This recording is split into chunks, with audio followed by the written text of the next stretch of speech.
Bonjour, nous sommes dans la Souka, dans ce petit espace festif et de recueillement.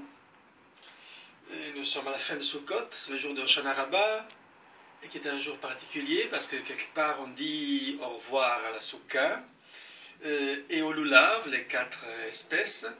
Et à la synagogue, dans la prière du matin, il y a un rituel particulier dans lequel en fait on prend une des espèces, des 4 espèces, donc la branche de saule, et on la bat par terre, on frappe par terre, voilà, un peu de cette façon-là, certains le font contre les chaises.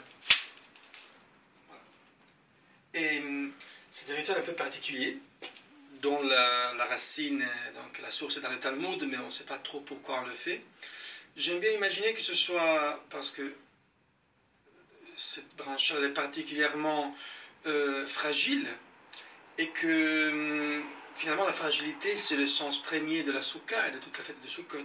C'est-à-dire que la sortie de Rosh Hashanah, de Kippour, après avoir éventuellement passé indemne le jugement divin, encore faut-il passer indemne de son propre jugement, voilà, on pourrait se considérer fort. En fait, on n'est pas fort du tout, parce que rien ne change véritablement dans notre condition humaine. Donc nous sommes là pour nous battre, que ça nous plaise ou pas. La confrontation avec la vie et tout ce que cela comporte reste, la confrontation avec nous-mêmes reste, et dans cette confrontation, nous sommes extrêmement fragiles. Donc je pense que ce rituel-là nous rappelle le fait que malgré tout, c'est pas éventuellement parce que nous avons observé la fête et pratiqué la fête que nous sommes plus forts ou plus résistants. Nous sommes fragiles comme avant.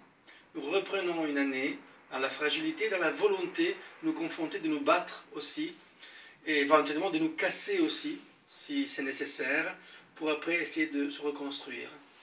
Ça a toujours été le cas, on essaie de le refaire aussi bien collectivement qu'individuellement, et donc on reprend l'année dans une idée donc d'espoir, et en même temps de réalisme par rapport à la condition de l'être humain dans sa vie.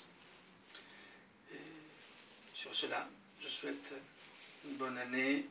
Chag Sameach. Merci.